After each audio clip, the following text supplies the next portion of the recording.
नमस्कार, आप देख रहे हैं टीवी9 डिजिटल। मैं हूं आपके साथ प्रीति रघुनंदन।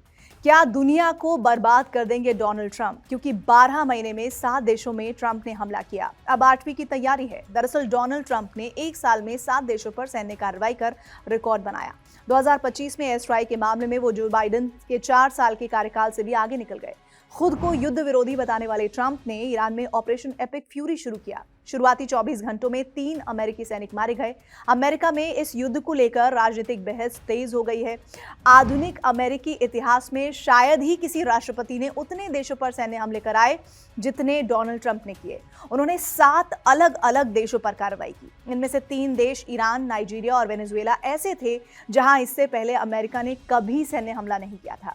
साल 2025 में ट्रंप ने जितने हवाई हमलों को मंजूरी दी उतने 4 साल में राष्ट्रपति बाइडेन ने भी नहीं दिए थे। ये मामला इसलिए खास है क्योंकि ट्रंप ने खुद को चुनाव के दौरान युद्ध विरोधी नेता के तौर पर पेश किया था। उनका कहना था कि वो अमेरिका को नए युद्ध में नहीं धकेलना चाहते।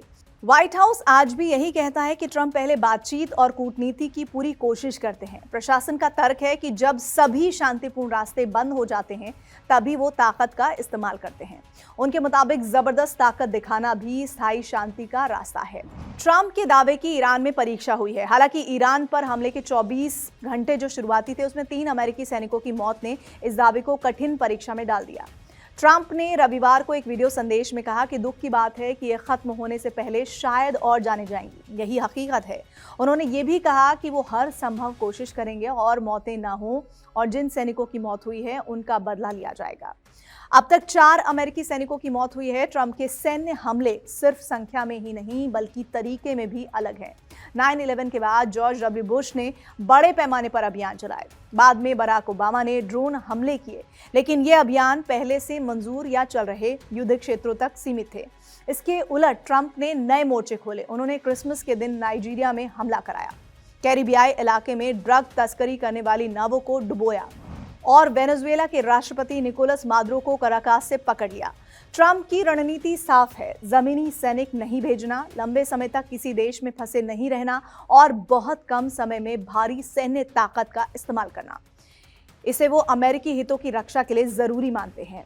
ईरान में सबसे आक्रामक कार्रवाई ईरान के खिलाफ चल रहा मौजूदा अभियान ट्रंप के राष्ट्रपति कार्यकाल की सबसे आक्रामक और जोखिम भरी कार्रवाई मानी जा रही है। उन्होंने ऑपरेशन एपिक फ्यूरी नाम से अमेरिका और इजराइल का जॉइंट ऑपरेशन शुरू किया।